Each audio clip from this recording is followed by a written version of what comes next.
To assume Cam has retained the most, just because he's been doing it the longest? No, I mean, yeah, he's retained, but so is Tarian. I mean, they both played a lot, you know. But yeah, Cam's retention has been really good, just as Tarian's so yeah, those guys, they've done a nice job as far as that goes. There's one thing, there's not a whole lot of mental bust going on. You know, we've had a few, and I politely asked them to. Politely asked my son Rod will tell you how polite I can be, but I politely asked them to get that corrected, but which they have.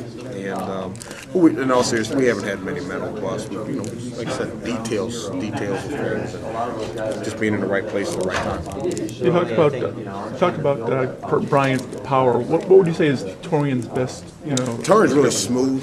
It doesn't look like he's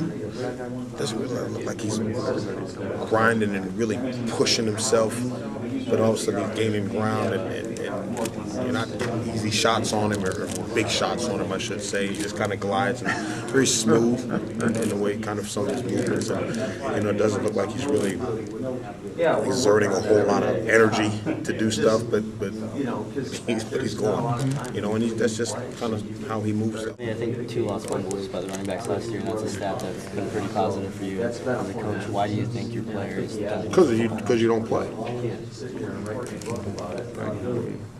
You ask a kid why he's not touch the stove, because it burns. It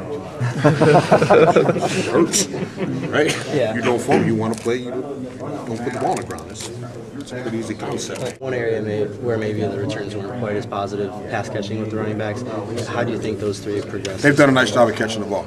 They really have, and that's something we talked about extensively in the off season. They took it to heart, went over, and during the winter conditioning, we were out on the road recruiting. I know those guys spend a lot of time catching balls and throwing and things like that, working on the jug. So they've done a good job thus far this spring as far as the receiving skills go. And so again, it comes back to now of how do you run the route to make sure you get open. So we can't throw and catch you and get the ball caught. So it's not just all about catches. It's all really about understanding how to run a route and get open and where you fit there too. And that's a whole nother mental aspect of the game.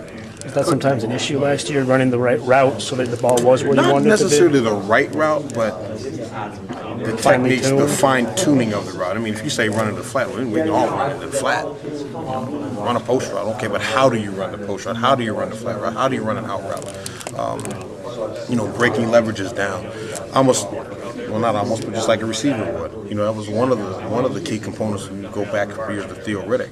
Theo Riddick knew how to run routes, but he had been trained as a wide receiver, which was very, advantageous for him as we moving forward as we brought him back into the backfield. So a lot of that's just fine tuning. How do we run the routes to truly get ourselves open?